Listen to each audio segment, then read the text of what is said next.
All right, guys, we are finally done. Doesn't that look fantastic? Refinished all the suspension in the semi-gloss black, new rotors, refinished the dust shields, hubs have been refinished with new bearings and seals, new dust cap, new calipers, ATE, original equipment manufacturer, brake pad wear sensors, brake pads, brake hoses, new ball joints, new outer tie rod, new center link, new steering shock. Same goes for over on this side. We also did new engine mounts, new engine shocks, new oil cooler lines, new engine shock mounts, all of it, guys. That was a lot of work, but that is good for another 100,000 miles.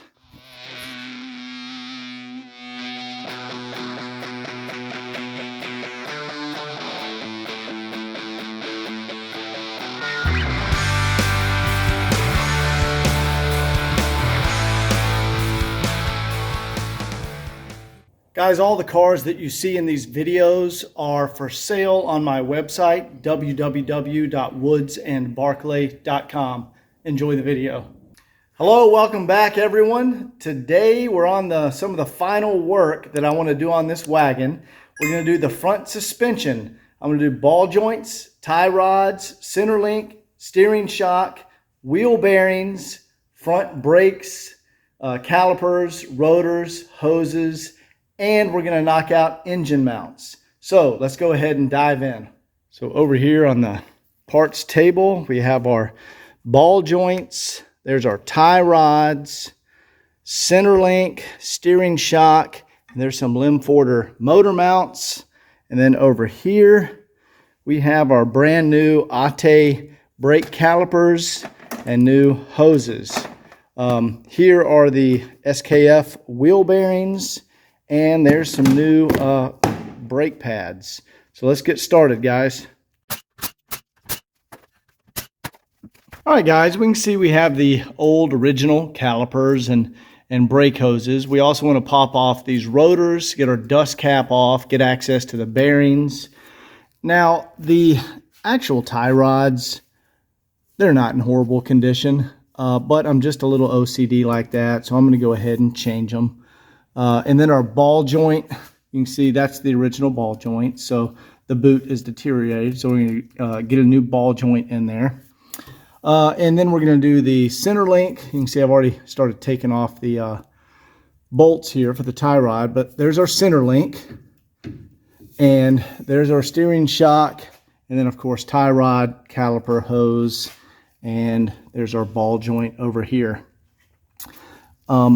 So let's go ahead and I'm going to go ahead and start removing all this, and I'll come back in a minute. Okay, you can see I've already got a tie rod disconnected here, and I'll just show you guys quickly how to do this. A lot of guys will just hit the steering arm here with a hammer and make that fall out. That's kind of the barbaric way to do it. I like to put a ball joint separator on here. It clamps around the bottom of the steering arm, and you can see I have a spacer on the top, but that's going to press down on the threaded section of the tie rod that runs right here. So when I tighten this, it's going to clamp down and it's going to pop loose. There we go. See how that just popped loose? Okay, just got the center link and steering shock disconnected here. Now, we actually want to take this bolt out and this bolt out and save those because we're going to reuse those. Those just hold your steering shock in.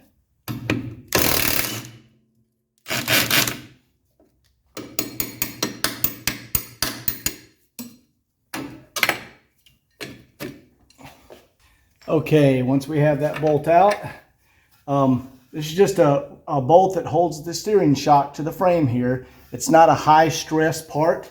You never need to replace this bolt. It's absolutely fine. And we'll just stick that back there so we don't lose it when we put stuff back together. Okay, the other one we want to save is, see, here's your steering stabilizer shock, and there's a bolt that holds it to your center link. And we just want to take that bolt off because we're going to reuse that.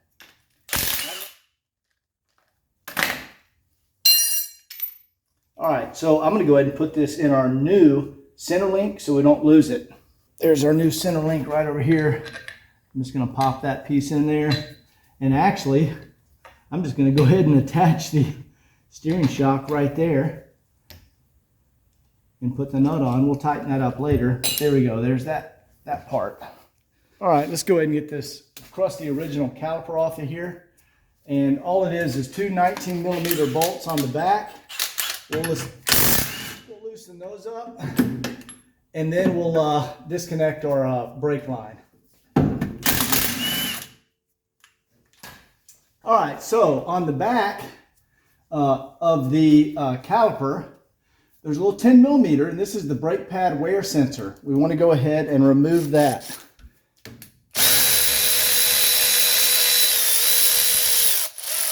We'll just take that guy out and we'll save our 10mm.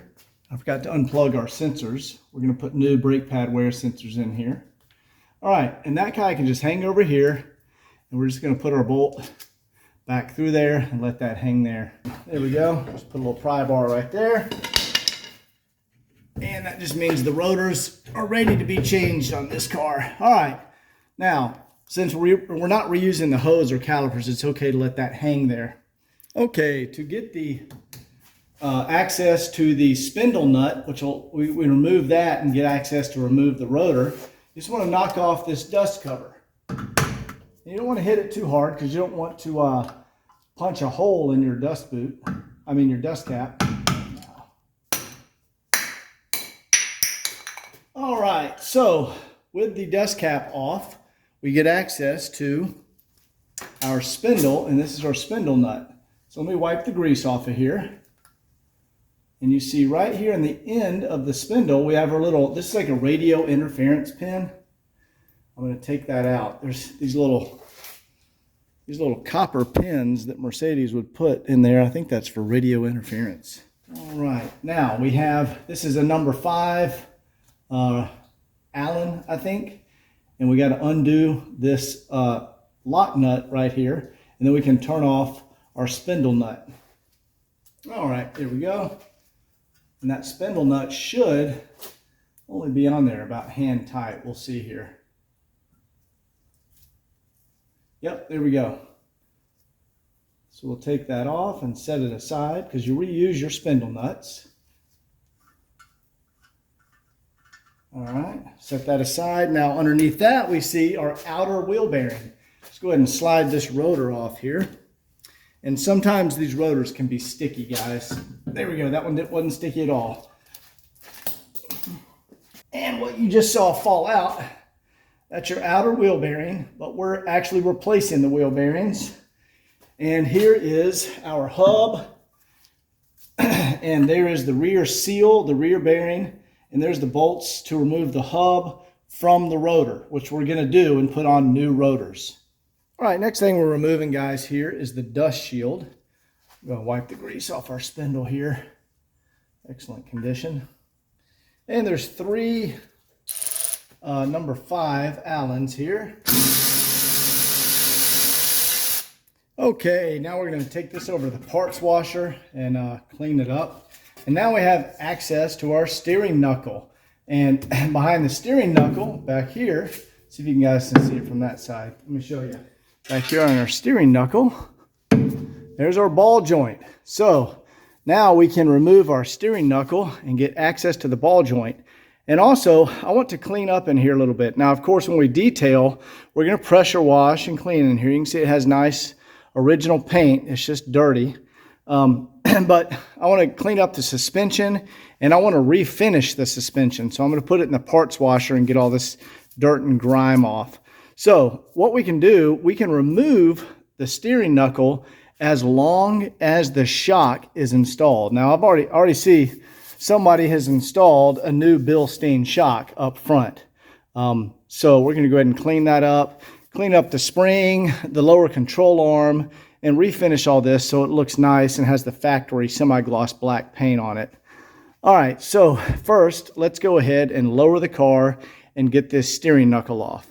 Okay guys, I have the car lowered down, and you can see I have a jack stand under the lower control arm That's just a safety precaution because I'm going to undo this steering knuckle, and the shock is what's going to be holding that spring in place.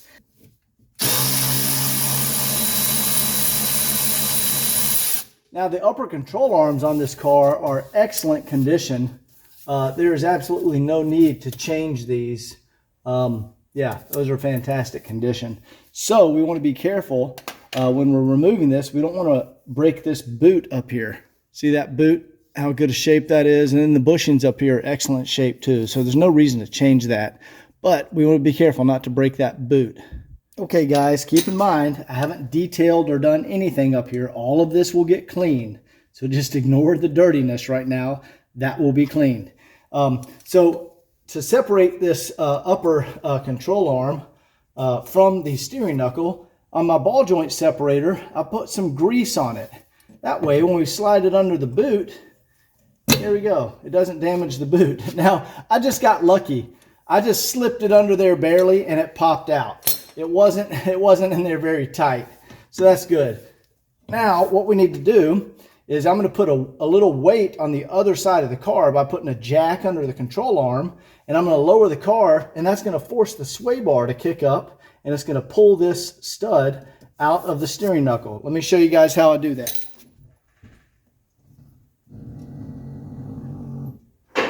All right, guys, see how that worked? See how the sway bar rose up?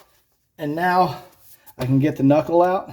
Now what we want to do is turn the ball joint around.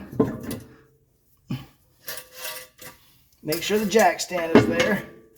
And then we're going to put a socket on here and take off our spindle. I'm sorry, our steering knuckle and spindle. All right. Notice the spindle did not fall loose. We actually have to use a separator on the spindle. Let's see, OTC Tools 8149 is your part number. It's a small Pittman arm puller, and it works great for these ball joints. But we have a spike here, and this can slip around the end, and that spike is going to go right there on the top of the ball joint. All right, so we're going to hold the spindle right here because it's going to fall when this breaks loose.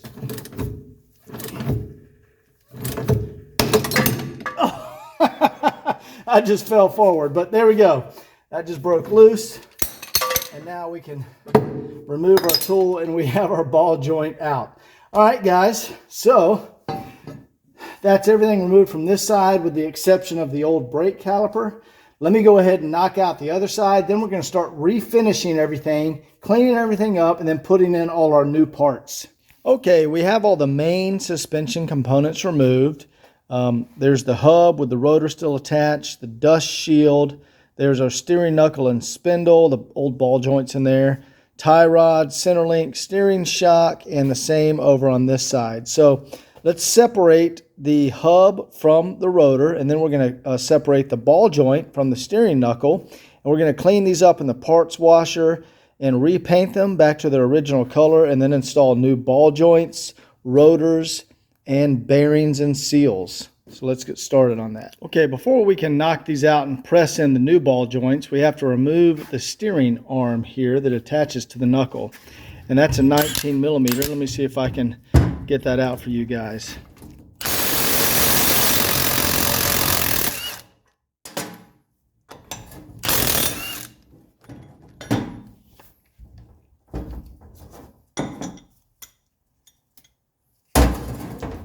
Okay guys, next we want to remove the hub from the old rotor, and this is 5 Allen bolts, and you got to use a big, this is a heavy duty like 1700 foot-pound air gun, so that pulls them right out. Just make sure it's seated well.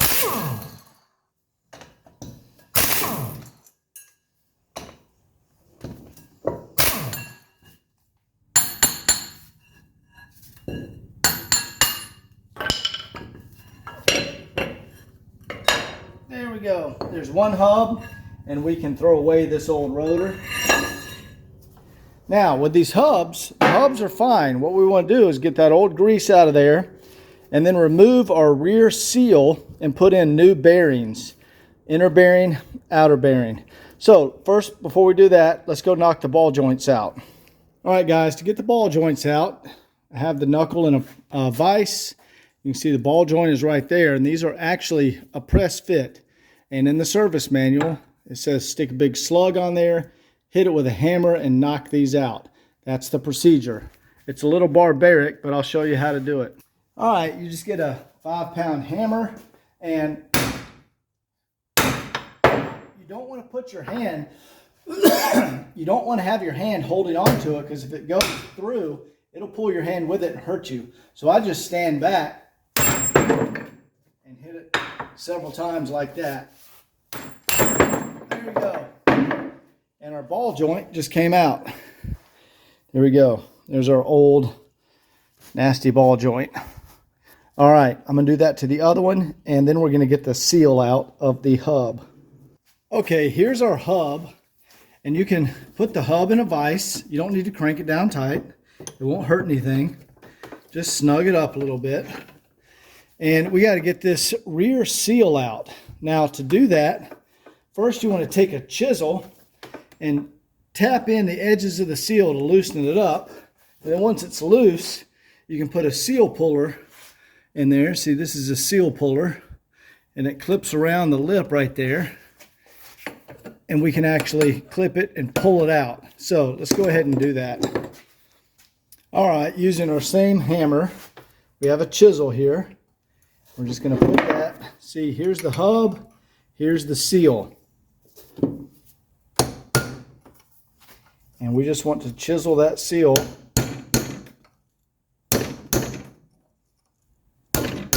Just want to knock it in on the edges.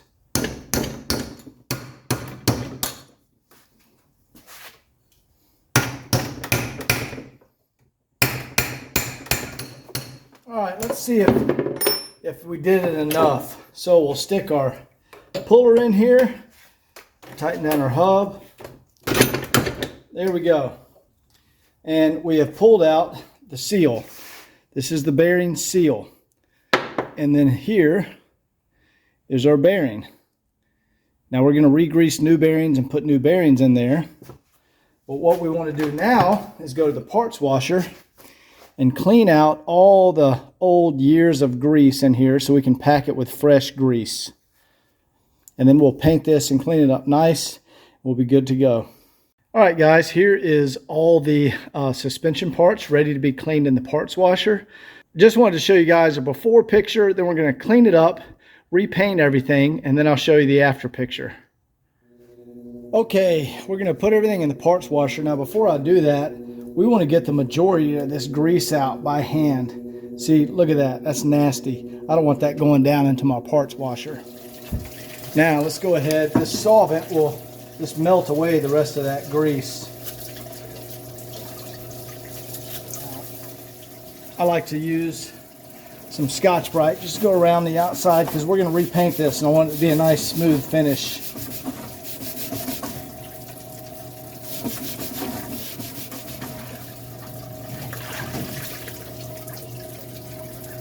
All right, we have all the last little bit of grease out of there.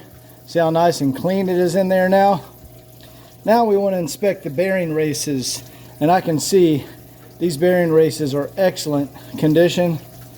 No reason to change the bearing races. They only have 65,000 miles on them. Those are good for hundreds of thousands of miles. All right, let's go ahead and start cleaning up everything else. Here is the steering knuckle. I just want to clean that up real good. Because again, we're going to repaint all this. Hit it with a little Scotch-Brite.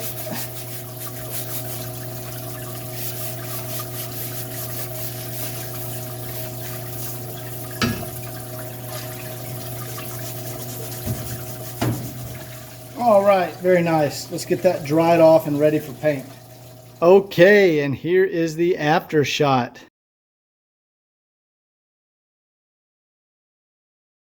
All of the suspension parts have been cleaned and painted back to the factory original semi-gloss. They're actually still drying right now. but they look absolutely beautiful.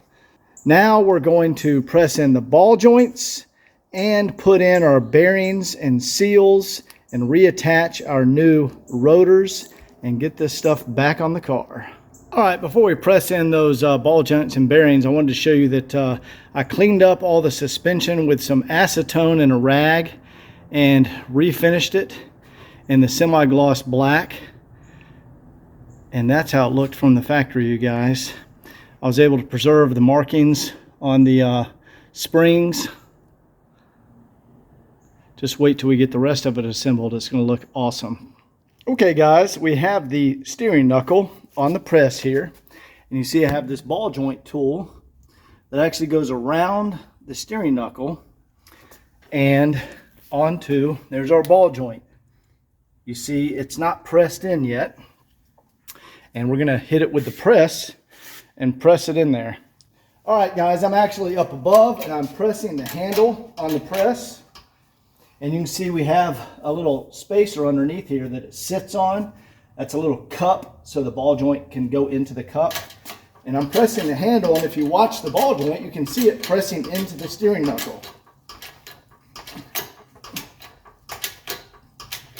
And this is a, let's see, 20-ton hydraulic jack, so it's no joke. It takes a lot of force to get them in there. All right, there we go. That one's in. All right, remove the tool. And there we go, guys. Perfectly pressed in ball joints. So now let's go ahead and move to new wheel bearings and wheel bearing seals. All right, guys, before reattaching this steering arm, this is where your tie rod goes. We got to reattach it to the steering knuckle. You want to make sure you apply blue Loctite. That's what the Germans did from the factory. Mercedes did from the factory. We'll put some on there, and then we'll coat it around both of these. Now, once we get these on the car, we need to get a torque wrench and torque those to spec. I'm going to go ahead and put it on the car before my Loctite dries and take care of the torquing. All right, guys, so what we want to do now, here's our new seal. There's our inner bearing. Here's our outer bearing. So you can use any good, wheel bearing grease you can get at your auto parts store. I just happen to have some, I think this is from Mercedes, wheel bearing grease. But you don't have to use the Mercedes stuff. Wheel bearing grease is, Valvoline makes good stuff, or Temkin. It really doesn't matter. But what we want to do is squirt out a bunch of this grease right here. And we want to pack our bearing. Now, to pack a bearing, we want to get it up inside the little roller wheels. And I'm just going to lightly go around and show you guys how I'm pressing it into my hand like that. But you can do this fast, right? Just rotate your bearing, and we'll flip it over, pack it from the other side. And you can see how it starts squirting out of the wheels here, the bearings. That's your goal. All right, guys, there we go. We have it all packed up inside our bearing, and it's squirting out all the roller wheels. Now, we have a little bit left. Let me flip over our hub here. And what you're going to do with a little bit left, wipe it down in the hub. Mercedes says to actually put some down in your wheel hub. So we'll just do a coat around there.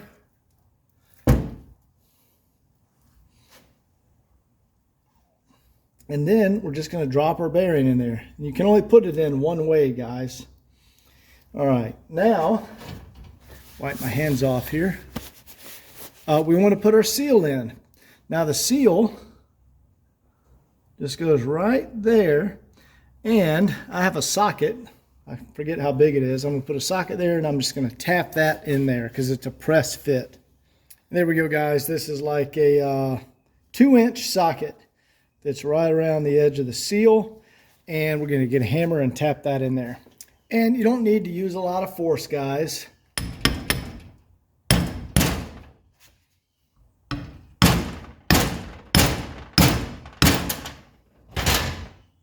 Just want to get it to go in there straight.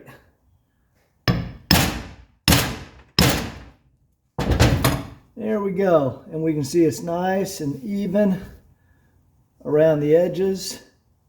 All right, and that bearing still turns freely in there. So that's good. We have the inner bearing installed. Now the outer bearing, you want to do the same procedure with packing it. Put some grease right around there. Now, before we put this bearing in here, I'll just set that on the cap here, set it aside. We want to go ahead and screw in or bolt in our fresh rotors because this bearing is not held in by a seal. So you don't want to put that in there yet because it can fall out and you'll get dirt on it. So let's go ahead and bolt on the rotors. All right, I went ahead and flipped the hub back over. There's our inner seal.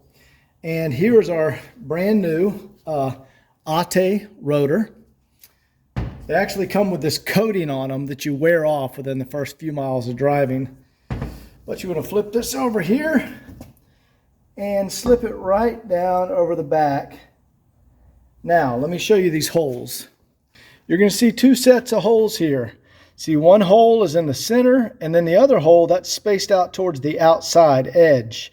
That's actually the hole from the other side that your wheels bolt into. So you want to use the center hole. You'll see, and you can't put the bolts into the outer hole because they won't go in there straight. You need to put them into the center hole right there. And I like to install these by hand just so I don't cross thread, and then we'll come back and torque them down.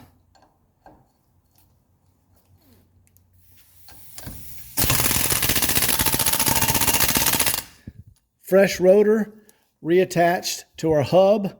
Now we can actually put that bearing back in there.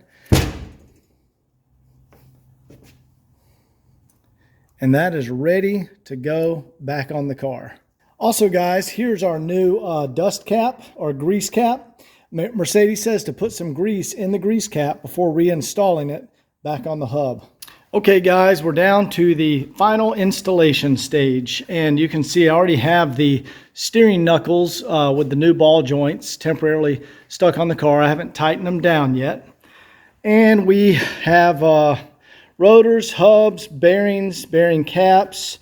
There's the spindle nuts, tie rod, steering shock, idler, our center link, dust covers, our dust shields, new ATE brakes, brake hoses, brake pads.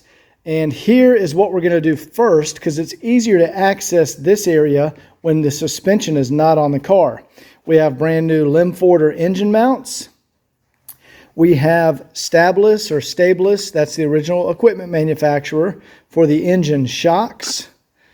And we have the brand new from Mercedes.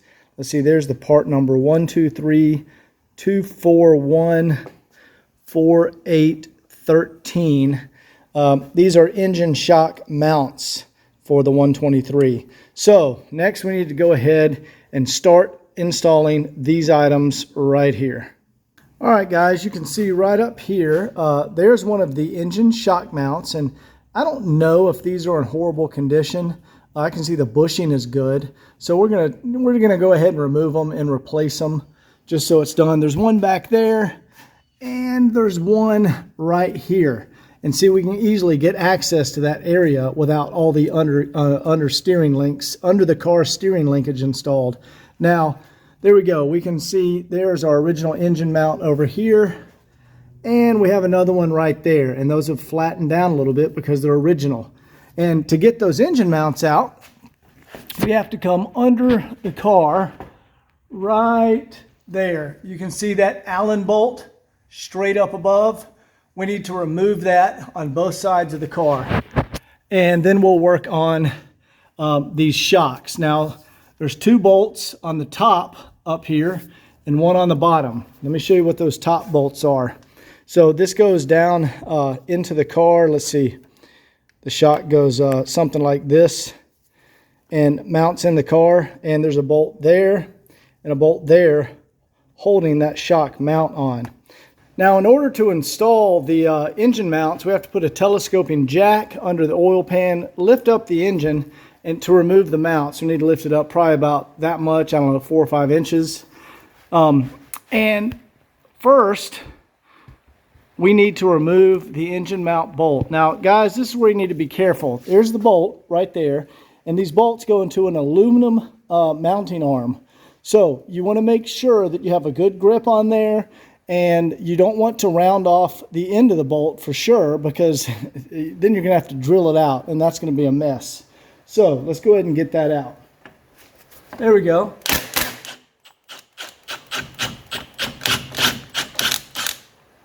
And there we go. We got this one bolt out here, and now we're going to go to the other side.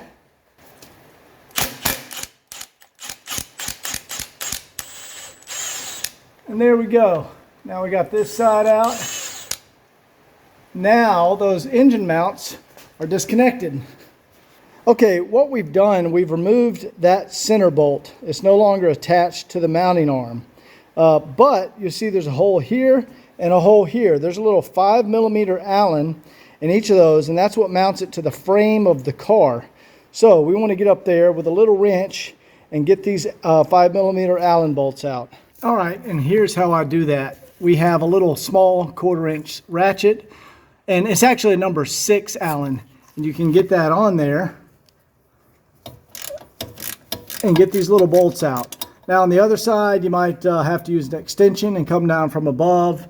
And on this side, we got to lift up the engine, take out this shock, and get access to those two there. So I'm going to go ahead and knock that out. Okay guys, here we are on the top side of the engine. And you can see I have a long socket extension with a little 10mm swivel on the end. And we need to remove those 2 bolts from our shock mount. Like I said, with a little swivel extension. And you can get down in there. So we're going to get those 2 out, and then we can disconnect our shock from the bottom. Now, what we can also access from this side, see there's the little ear on the engine mount. This part right here. And this is the 3rd one we removed, 2 on each side. And then the really tough one is the one on the inside of the driver's side, which is underneath that mounting arm right down there. That's the one we got to get from under the car, and that's the tricky one. Now, in preparation to lift the engine from under the oil pan, we need to remove the throttle linkage that goes back to the firewall here. We disconnected that linkage. I went ahead and removed some other items because in the next video, we're actually removing everything and re-zinc plating it. But the main one you got to get out is the throttle linkage. And your throttle linkage is right here. See, there's the stop button. That way it doesn't bend when you're lifting the engine. Okay guys, I'll show you on the passenger side to get the bolt off the bottom of the engine shock. So we've already disconnected the top. There's a little flat on the shaft, and you can get a 7mm wrench on there. And once you have your 7mm on there, here we go. That will hold the shock shaft still so you can get the bolt off the nut off the bottom. And then you can just pull your bushing off, and that shock will actually remove through the top. We'll go back up to the top side of the car. And once that shock is out, you can then lift the engine. There we go. There's the shock on the passenger side. All right. And there's our shock and bushing on the driver's side. Okay, the shocks that came out of the car. I can see the top of the bushing is starting to get a little deterioration there, but not much. And these shocks are actually still in good condition. See, if I press down, you got to use some force. Now, these aren't like normal car shocks. They don't automatically compress or expand back out. You have to pull them back out because they're supposed to dampen the vibration of the engine, especially at startup. The engine will kick, and these are like locked in place, whatever direction they're in. You have to take force to push them in or pull them out. So those are still good. You can see our new ones here. Yeah, they require about the same amount of force to press in there. But we have to take these out to change the engine mounts. So this is one of those items that, you know, while you're in there, go ahead and change them. And I just cleaned up the bushings. There's absolutely no reason at all to change these little bushings that go on the shocks. They're absolutely fine. But we'll put in some fresh shock mounts. See the top of that one, brand new. And I'll show you these again. Getting a little crusty there, but that would have lasted, I'm sure, another 100,000 miles.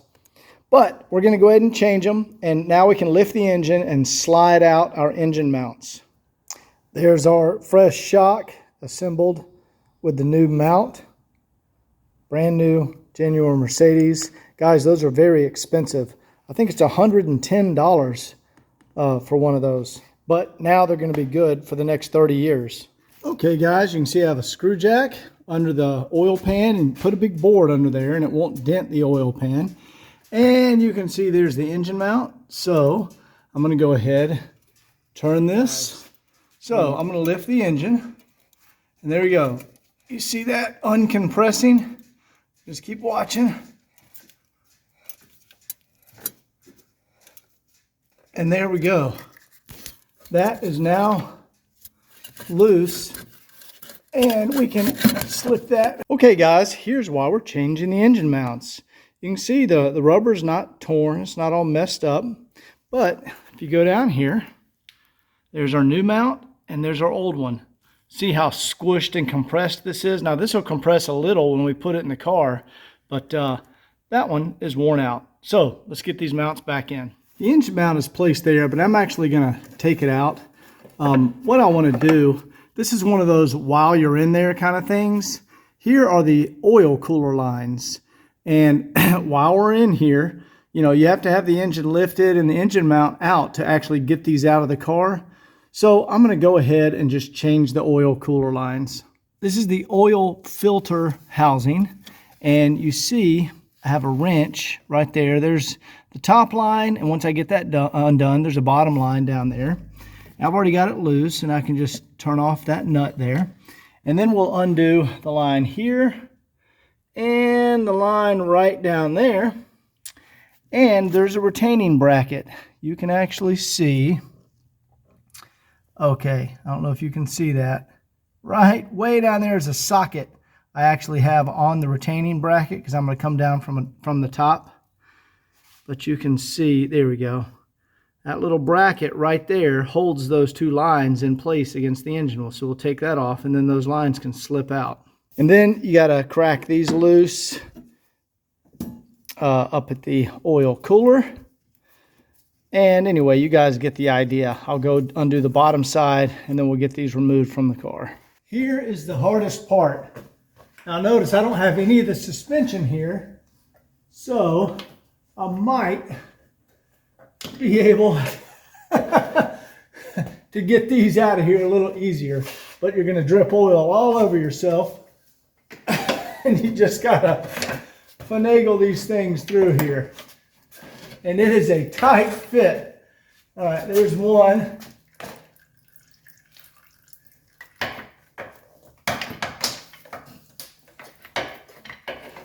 There we go. And keep in mind, there's no suspension and no engine mounts, so I can get that out. Okay, there's one. And guys, that's why I'm replacing it. That is 40 years old. If this line ruptures, you immediately destroy your engine. All the oil blows out. It wasn't, ruptured. It was still working fine. But one of those things, while you're in there, go ahead and knock this out. All right, that is one of the most difficult jobs to do on a 123, replacing the oil cooler lines. But we have the new, look, I'm filthy. I've got oil all over me, oil all over the ground. There's one of the old lines there. There's the other one right over here. And you can see we have two brand new oil cooler lines. So I want to wipe it off up here, clean it up, then we'll reattach it up top, and then we'll finish with our engine mounts, suspension, and brakes. Okay guys, we have the new engine mounts back in with the protective plates installed on the top here and here. Now I have these retaining bolts in loose so I can jiggle that mount just a little bit. And here's the tough part. We got to get that hole lined up perfectly, which I think we do on this side. And it's a little off there, but with a little coercion, I can get those bolts back in. And you can see there, I haven't attached the new oil cooler line yet. I'll do that in a little while, but guys, that will be good for the next 30 years. And most people have never had that done on their cars. And you know, these are great cars, they last a long time, but at some point, you have to do all of the stuff that you're seeing me do in these videos. So let's go ahead and finish the engine mounts and then we'll snug up our oil cooler lines. Now guys, you want to put a little anti-seize on the end of your engine mount bolts. So that way the next mechanic that has to do this again in 30 years is not going to have a problem. And you want to feed them in by hand to make sure they're going in smooth and easy and we're not stripping out those aluminum mounting arms. See how easy that mount or that screw's going in?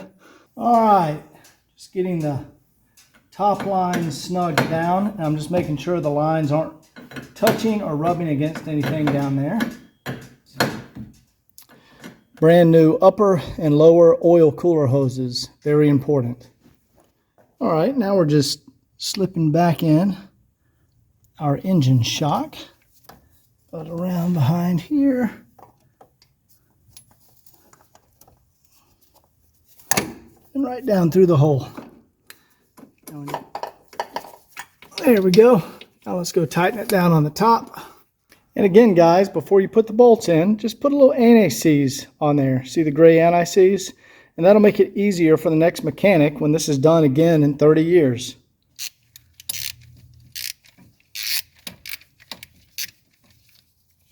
All right, mission accomplished. Now let's go under the car, attach the bushing on the bottom to those little shocks, torque our engine mounts, and then reinstall our front suspension links.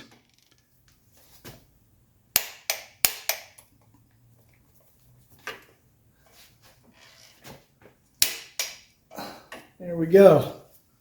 All right, now we need to put on our bottom bushing to the shock. And you just want to tighten it till the bushing starts to squish. You don't need to crank these down. All right, that feels good. Okay, finally, we are going to start putting on our new suspension links. First, we'll put on the center link, just because that's the one I happen to grab first.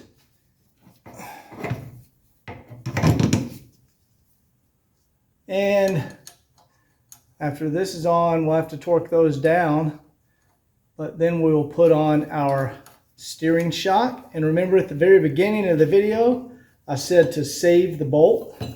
Here it is right here. Hopefully you guys can see that. And we'll just extend our shock right there into the mounting bracket. Here we go. All right. We'll put our nut on there. Now let's go ahead and get our tie rods on the end. All right, let's get the driver and passenger side tie rods on.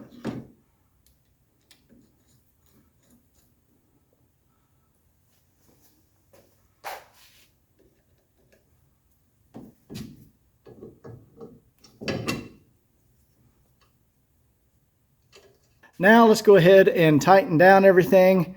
And let's get our brake rotor, or get our new hubs on. There we go. Get our nice hubs and rotors on and dust shields and throw on the new brakes. And then we're done, guys. All right. All the suspension is tightened up and torqued. Now we need to put on our dust shield or backing plate and then our hub and rotor. And guys, Mercedes says to put a little blue Loctite on your dust shield bolts, and you don't torque these down much. All right, now we have the backing plate on. Let's go ahead and put our hub and bearing back on. There we go, beautiful. Now, let's clean the grease right off the threads here, because we don't want any grease in those threads. It'll make it hard to get our spindle nut on. All right, the spindle nut has a flat side and a not flat side. The flat side goes against the bearing.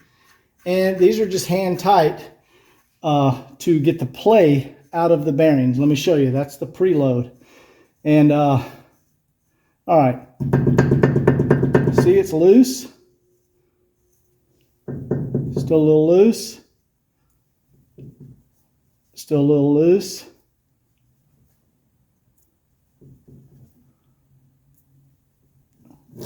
Right there. See, if I back it off, we have play.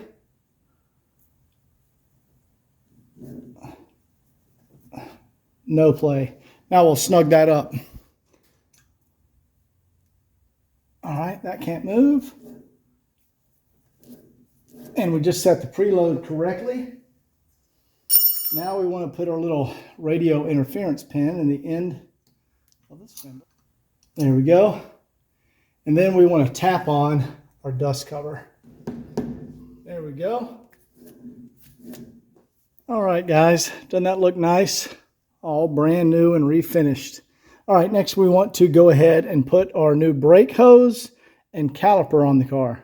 All right, so we can crack this loose with an 11 millimeter. And I'm gonna have my other hose ready with just a cap on the end, so I can plug it in real quick and we don't lose a lot of brake fluid. All right, there we go. That's cracked loose. Okay, I just have a cap on my other hose, so when I get this one off, I can just drop the caliper straight down and just quickly put this hose in. All right, I can quickly take this one, put it right up in there, and there we go. We maybe lost like 10 drops of brake fluid. There we go. I'll spin that on there. And then ATE provides new hardware to mount it. All right, ATE gives us fresh bolts with the Loctite already applied. Let's go back here and get them started by hand. All right, we'll torque those down. First, I want to go ahead and tighten the brake line that attaches to the caliper. All right, we'll tighten our hose here. That's a number 14. All right, next we want to reattach our brake pad wear sensor. And this just goes right in here with this 10 millimeter. All right, we have our new ATE or ATE pads. We're going to slip those right in there. And ATE, I don't know how you say it, ATE or ATE. I always say ATE. ATE sounds weird. These are the easiest pads to install, guys. You have a retaining clip that goes here, and then these little pins have like a lead crush washer on the end, and that crushes when you tap it in and holds them in place. So we'll just stick that there, and we'll stick our pin through over here, and it comes through the other side. We'll do that next. There we go. It's that easy. Let's get the one up top here.